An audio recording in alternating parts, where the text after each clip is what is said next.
Hello बच्चों, स्वागत है आपका अपने यूट्यूब चैनल आरडी क्लास में। आशा करता हूँ कि आप सभी लोग स्वस्थ होंगे।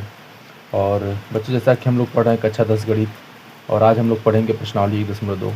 और इसके पहले वीडियो मैंने आप लोग को प्रश्न 1 के पाँचों जो क्वेश्चन है उसको हल करा दिए थे। और आज हम लोग क्वेश्चन नंबर 2 देखेंगे। और क्वेश्चन नंबर 2 हमारा है, पूर्णांकों के निम्नलिखित युग्मों का मतलब होता है कि जोड़ा जो होता है उसी युग्म कहते हैं, कि एचसीएफ और एलसीएम ज्ञात कीजिए तथा इसकी जांच कीजिए कि दो संख्याओं का गुणनफल, ठीक है। तो ये जो होता है ये आपका एक फार्मूला है, दो संख्याओं का गुणनफल बराबर होता है एचसीएफ गुणे एलसीएम। इसकी जो हम लोगों को जांच करना है। तो बच्चों, हमारा पहला क्वेश्चन है 26 और 91। तो हम लोग पहले इसको हल करते हैं। ये जो है हमारा क्वेश्चन नंबर 1 है, 26 और 91 जो है हमारा, ठीक है। तो क्वेश्चन नंबर 1 है हमारा 26 और 91। तो सबसे पहले हम लोग 26 का जो है अभाज्य गुणनखंड कर देते हैं यहाँ पे। तो 26 जो है हमारा 2 से कटेगा तो यहाँ पे 13 आएगा, फिर 13 से कटेगा तो 1 आएगा। इसी तरह से 91 का यदि हम लोग अभाज्य गुणनखंड करते हैं तो 91 हमारा जो है 7 से कटेगा तो यहाँ पे 13 आएगा, फिर 13 से कटेगा तो 1 आएगा, ठीक है। अब इनके जो अभाज्य गुणनखंड है उनको हम लोग गुणा रूप में लिख सकते हैं, यानी कि 26 का क्या आ गया हमारा 2 गुणे 13, और 91 का क्या आ गया 7 गुणे 13, ठीक है। और यहाँ पे जो है गुणे में 1 भी हम लिख सकते हैं यहाँ से। अब देखिए इसका जो एचसीएफ क्या हो जाएगा इसका। तो एचसीएफ के लिए क्या होता है कि जो दोनों में हो, ऐसी संख्या जो दोनों संख्या में जो उभयनिष्ठ हो, जो कॉमन हो, उसे हम लोग एचसीएफ कहेंगे। तो 13 और ये 1 जो है हमारा उभयनिष्ठ है, तो इसको लिख देते हैं 13 गुणे 1, यानी कितना आ जाएगा एचसीएफ 13। इसी तरह से यदि एलसीएम देखते हैं तो एलसीएम में क्या होता है कि जो दोनों में उसको एक बार लिखेंगे और बाकी सारी जो संख्या बची उसको भी लिख देंगे। मतलब कि जो एचसीएफ है उसको भी लिखा जाएगा और उसके बाद जो हमारा बची संख्या उसको, यानी कि लिख देंगे 13 गुणे 7 गुणे 2 गुणे 1, ठीक है। और जब हम लोग इसका गुणा करते हैं तो 13 गुणे 14, 7 दूनी 14 होगा, और 13 और 14 का आपस में जब हम लोग गुणा करेंगे तो आ जाएगा 182, यानी हो गया ये जो हमारा एलसीएम हो गया 182। अब हम लोग को जांच करना है पहली संख्या गुणे दूसरी संख्या, यानी first into second equal to आना चाहिए हमारा एलसीएम इंटू एचसीएफ, ठीक है। एचसीएफ गुणे एलसीएम। तो पहली संख्या हमारी मान लेते हैं 26 है, दूसरी 91 है। तो एचसीएफ कितना आ गया हमारा 13 और एलसीएम कितना आ गया 182। अब इन दोनों का आप गुणा करेंगे, गुणा करने में भी समय लगेगा। तो इनका जब गुणा किया जाएगा तो जो आंसर आएगा दोनों का बराबर आएगा। तो इसका आंसर आएगा 2366 और इसका भी आंसर आएगा 2366, यानी कि यहाँ से जो है इक्वल आ गए। ये हम लोगों को जांच करके बताना है, ठीक है। इसी तरह से हमारा दूसरा क्वेश्चन है 510 और 92 का जो है एचसीएफ और एलसीएम निकाल करके फिर जांच करनी है। तो पहले हम 510 का जो है अभाज्य गुणनखंड करते हैं। 510 हमारा जो है पहले 2 से कटेगा, यहाँ पे हो जाएगा 2 दूनी 4, 2 पचे 10, 2 पचे 10। अब ये 3 से कटेगा, 3 8 24 और 3 पचे 15। अब ये 5 से कटेगा तो 17 आएगा, और फिर 17 से कटेगा तो 1 आएगा, ठीक है। इसी तरह से हम लोग 92 का भी अभाज्य गुणनखंड कर लेते हैं। तो 92 भी सबसे पहले हमारा 2 से ही कटेगा, और 2 से कटेगा तो ये आपका आ जाएगा 2 चौके 8, 2 छक्के 12, 46 आएगा। फिर 2 से कटेगा तो 23 आएगा, फिर 23 जो है 23 से कटता है तो 1 आ गया, ठीक है। मतलब हम लोग इसको लिख सकते हैं 510 को 2 गुणे 3 गुणे 5 गुणे 17, और 92 का जो अभाज्य गुणनखंड हो जाएगा 2 गुणे 2 गुणे 23, ठीक है। तो अब हम यहाँ पे एचसीएफ बताते हैं। तो एचसीएफ हमारा क्या हो जाएगा, तो दोनों में क्या कॉमन है, तो ये जो 2 है आपका, ये दोनों में कॉमन है, दोनों में घनिष्ठ है। तो एचसीएफ हो गया 2। और एलसीएम, तो एलसीएम के लिए क्या करेंगे, पहले तो एचसीएफ को लिख देंगे, उसके बाद बाकी जो संख्या है उनको लिखेंगे। जैसे कि यहाँ पे 2 है 2 लिख दिए, फिर इसमें 3 है 3 को लिख दिए, फिर 5 है तो 5 लिख दिए, फिर उसके बाद 17 लिख देंगे, फिर उसके बाद 23 लिख देंगे। ठीक है, फिर सबका गुणा करेंगे तो 2 दूनी 4, 3 12 25 60 हो जाएगा। और 60 का जब हम लोग ये हो जाएगा 60 गुणे 17 गुणे 23। ठीक है, अब इन तीनों का जब हम गुणा करेंगे तो इन तीनों का जो आंसर आ जाएगा वो 23,460 आ जाएगा। ठीक है, सॉरी यहाँ पे एफ रहेगा, ये एफ है, HCF है। अब इसके बाद हम लोग क्या करेंगे, अब हम लोगों को करनी है जांच। ठीक है, यहाँ पे हम लोगों को जांच करना है। तो जांच के लिए क्या बताया हमने कि जांच के लिए होता है फर्स्ट इंटू सेकेंड बराबर होता है LCM इंटू HCF। ठीक है, तो पहला यानी कि 510 है, 510 गुणे 92 बराबर में हो जाएगा हमारा 23,460 और गुणे में 2। अब इन दोनों का जब हम लोग गुणा करेंगे 510 और 92 का गुणा करेंगे तो यह आ जाएगा 46,920। और इसका भी देख लीजिए, आप गुणा करेंगे तो आ जाएगा 46,920। ठीक है, इस तरह से यहाँ पे जो हम लोगों ने प्रूफ किया। और इसी तरह से हम लोग बढ़ते हैं अब अपने अगले क्वेश्चन की तरफ। और क्वेश्चन नंबर 3 दिया है हमारा, क्वेश्चन नंबर 3 दिया है 336 और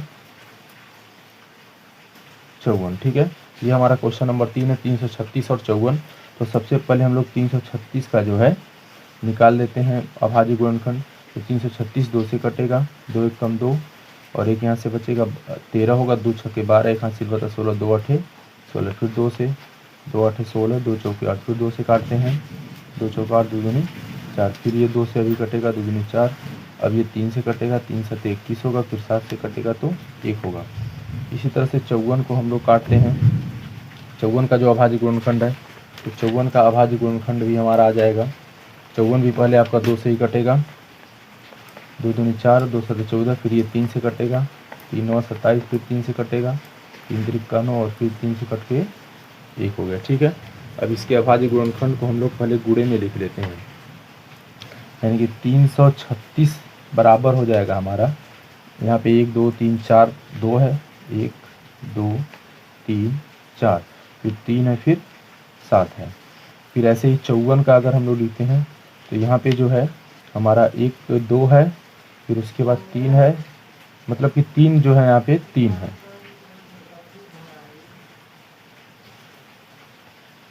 ठीक है, अब इसका जो हम लोग लिख देते हैं HCF क्या होगा इसका, तो यहाँ पर जो है हमारे पास HCF इसका क्या होगा, यहाँ पे जो है हमारा 2 जो है उभयनिष्ठ है तो 2 हो गया। फिर उसके बाद LCM के लिए पहले तो ये उभयनिष्ठ वाला लिख देंगे, फिर बाकी जो है हमारा 1 2 3 तो 2 बचा है, इनको लिख देंगे।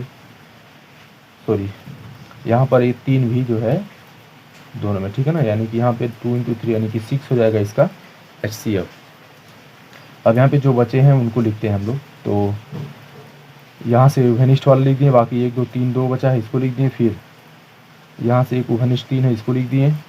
यहाँ से 2 3 बचे हैं, इन दोनों को लिख देते हैं और फिर इंटू में 7 कर देंगे। ठीक है, अब इनका जो हम लोग गुणा कर देंगे। तो जब इसका गुणा करेंगे 2 दूनी 4 दूनी 8 दूनी 16 3 48। ठीक है, और 48 यहाँ हो जाएगा,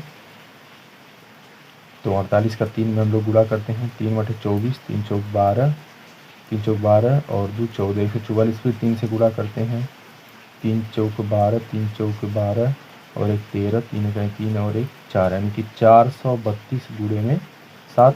और फिर जब हम लोग इससे गुणा कर देंगे इसका, तो 7 दूनी 14, 7 3 21, 1 22, 7 चौक 28, 2 30, यानी कि 3024 आ जाएगा। और हम लोगों को जांच करना है, तो जांच हमारा क्या, first into second equal to लाना है HCF गुणे LCM। ठीक है, तो यानी कि 336 गुणे 54 बराबर हमारा आना चाहिए 3024 गुणे 6।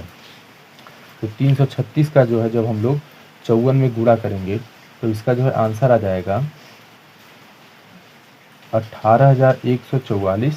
और फिर यहाँ पर भी जब गुणा किया जाएगा 18,144, तो ये जो हमारी जांच हो गई। ठीक है, इसके बाद जो है हमारा अगला क्वेश्चन है, क्वेश्चन नंबर 3 है यहाँ पे, और ये दिया है कि अभाज्य गुणनखंड विधि द्वारा निम्नलिखित पूर्णांकों के एचसीएफ और एलसीएम ज्ञात कीजिए। यानी कि यहाँ पर भी हम लोगों को एचसीएफ और एलसीएम ही बताना है और अभाज्य गुणनखंड विधि का यूज करके। तो हमारा पहला क्वेश्चन दिया है इसमें 12, 15 और 21। ठीक है, तो हम लोग बढ़ते हैं अपने पहले क्वेश्चन की तरफ। 12, 15 और 21 का जो है हम लोगों को बताना है एलसीएम और एचसीएफ। ठीक है, तो क्वेश्चन नंबर 1 है हमारा, तीसरे का जो है क्वेश्चन नंबर 1 है 12, 15 और 21। तो सबसे पहले हम लोग 12 का जो है अभाज्य गुणनखंड निकालते हैं। तो 12 का अभाज्य गुणनखंड देखिए हो जाएगा 2 छक्के 12, 2 3 6, फिर 3 से कटेगा तो 1 हो गया। ठीक है, फिर 15 का हो जाएगा 3 से काटेंगे, 3 पचे 15, फिर 5 से 1 हो गया। फिर 21 को जब हम लोग काटते हैं तो 3 7 21, फिर 7 से 1 हो गया। ठीक है, यानी कि 12 का जो अभाज्य गुणनखंड आ गया 2 गुणे 2 गुणे 3 आ गया। 15 का अभाज्य गुणनखंड आ गया 3 गुणे 5 आ गया। ठीक है, फिर ऐसे 21 का अभाज्य गुणनखंड आ गया 3 गुणे 7 है। अब इनका एचसीएफ क्या होगा, पहले हम लोग उसको निकालते हैं। तो एचसीएफ के लिए क्या होना चाहिए कि तीनों में जो उभयनिष्ठ होगा वही एचसीएफ होगा। यानी एचसीएफ का मतलब जो उभयनिष्ठ हो। तो यहाँ पे देख रहे हैं आप लोग कि ये जो 3 है ये तीनों में उभयनिष्ठ है, तो ये हमारा एचसीएफ हो गया। और एलसीएम के लिए हम लोग क्या करते हैं कि पहले जो उभयनिष्ठ मान लेते हैं उसको लिख देते हैं और बाकी जो संख्याएं बची उनको भी लिख देते हैं। तो 3 तो उभयनिष्ठ ही है, बाकी इधर बचा है 2 गुणे 2 लिख लेते हैं, फिर उसके बाद 3 लिख लेते हैं, फिर उसके बाद 5 लिख लेते हैं, फिर उसके बाद 7 लिख लेते हैं। ठीक है, इसके बाद जब हम लोग इनका गुणा करेंगे 2 दूनी 4, 4 3 12, 12 5 60 होगा और 60 का 7 में गुणा करेंगे तो 420। यानी इसका जो एचसीएफ हो गया 3 हो गया और एलसीएम हो गया 420। क्वेश्चन नंबर 2 है हमारा, इसमें क्वेश्चन नंबर 2 दिया है 17, 23 और 29। ठीक है, 17, 23 और 29। तो 17 का जो अभाज्य गुणनखंड होगा वो 17 ही होगा, यानी कि 17 गुणे 1 लिखेंगे। 23 का 23 ही होगा, 23 इंटू 1 होगा। 29 भी 29 से ही कटता है, 29 गुणे 1 हो गया। ठीक है, तो इनका जो एचसीएफ हो गया, एचसीएफ, तो देखिए यहाँ पे 1 1 जो है तीनों में तो 1 हो जाएगा। और इनका जो एलसीएम हो जाएगा वो हो जाएगा 17 गुणे 23 गुणे 29। तो तीनों का जब हम लोग गुणा करेंगे आपस में तो ये हमारा आ जाएगा 11,339, ये इसका आंसर हो जाएगा। ठीक है, फिर इसी तरह से क्वेश्चन नंबर 3 दिया है हमारा 8, 9 और 25। 8, 9 और 25। तो 8 का जो अभाज्य गुणनखंड करेंगे हम लोग तो वो उसमें आ जाएगा, देखिए 2 आएगा, 2 दूनी 4, दूनी 8 होता है, इंटू में 1 लिख सकते हैं यहाँ पे। 9 का हो जाएगा 3 गुणे 3। ठीक है, इसी तरह से 25 का हो जाएगा हमारा 5 गुणे 5 और इंटू में 1 हो गया। ठीक है, तो एचसीएफ इसका हो जाएगा। तो यहाँ पे देखिए इधर से कोई संख्या कॉमन नहीं है, सिर्फ एक जो है कॉमन है, तो 1 हो गया एचसीएफ। और इसके बाद एलसीएम, तो एलसीएम के लिए बाकी सारी संख्याएं लिखते हैं। तो 1 2 3, फिर उसके बाद 2 3 है, फिर उसके बाद 2 जो है हमारा 5 है। अब इन सब का जब हम लोग गुणा करेंगे तो 2 दूनी 4, 4 दूनी 8, 8 3 24, 24 3 72, 72 पचे 360 होगा। और फिर 360 का जब हम लोग 5 से गुणा करेंगे तो ये हो जाएगा 1800। ठीक है दोस्तों, फिर हम लोग बढ़ते हैं अब अपने अगले सवाल की तरफ। तो अगला क्वेश्चन है हमारा, क्वेश्चन नंबर 4 दिया है, देखिए यहाँ पे। और क्वेश्चन नंबर 4 दिया है कि एचसीएफ 306 657 बराबर 9 दिया है, एलसीएम 306 और 657 ज्ञात कीजिए। यानी कि 306 और 657 का एचसीएफ बराबर 9 दिया है, तो हम लोगों को बताना है एलसीएम 306 और 657 जो है ज्ञात करना है। तो इसके लिए एक फार्मूला होता है, जैसा कि अभी हम लोगों ने देखा है कि वो फार्मूला होता है कि पहली संख्या गुणे दूसरी संख्या बराबर होता है एलसीएम गुणे एचसीएफ। तो हमारा क्वेश्चन नंबर जो 4 है उसमें दिया है कि HCF 306 और 657 के बराबर 9 दिया है, ठीक है। और हम लोगों को बताना है LCM 306 और 657 का जो मान होगा वो क्या होगा, ये हम लोगों को बताना है, ठीक है। तो ये हमारा फार्मूला है, पहली संख्या गुणे दूसरी संख्या बराबर होता है LCM गुणे HCF। तो पहली संख्या मान लेते हैं हमारा 306 हो गया और दूसरी संख्या जो है 657 हो गया। बराबर में LCM बताना है हम लोगों को, तो LCM को ऐसे ही रहने देते हैं, LCM गुणे HCF के जगह पे लिख देते हैं 9, ठीक है। तो LCM बराबर हम लोग लिख सकते हैं 306 गुणे 657 और ये जब मतलब इधर भेजेंगे तो ये हो जाएगा बटे में 9। और फिर यहाँ से एक जो है हमारी 9 से कट सकती है, कौन सी संख्या, दोनों में से कोई भी संख्या 9 से कट सकती है। जैसे मान लेते हैं हम लोग इसको 9 से काटते हैं, ठीक है। तो 9 त्रिक 27 होगा, यहाँ से 3 बचेगा, 9 चौक 36, यानी कि देखिए 306 में जब आप 9 से ऐसे भाग देंगे तो 9 त्रिक के 27 हो गया, घटाएंगे तो यहाँ से 3 होगा, 9 चौक के 36 हो गया, ठीक है। कितना हो गया हमारा LCM बराबर हो गया 34 गुणे 657।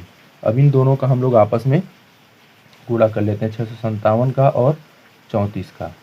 तो ये हमारा हो जाएगा 4 सत्ते 28, हाथ में आएगा 2, 4 पचे 20, 2 22, हाथ में आएगा 2, 4 छक्के 24 और 2 26, ठीक है। फिर 3 सत्ते 21, हाथ में आएगा 2, 3 पचे 15, 2 17, हाथ में आएगा 1, 3 छक्के 18 और 1 19। सबको यहाँ पे जोड़ लेते हैं तो कितना हमारा आंसर आ गया जो है, सॉरी यहाँ पे भी 2 होगा, ठीक है। तो 22,338 जो है LCM हो जाएगा, ठीक है बच्चों। तेरी वीडियो पसंद आए तो वीडियो को ज़्यादा से ज़्यादा लाइक और शेयर करिए, और साथ ही मेरे चैनल पर नए हैं तो चैनल को सब्सक्राइब कर लीजिए और बेल आइकन दबाना ना भूलिए, जिससे हमारी नई वीडियो आप तक आसानी से पहुंच सके।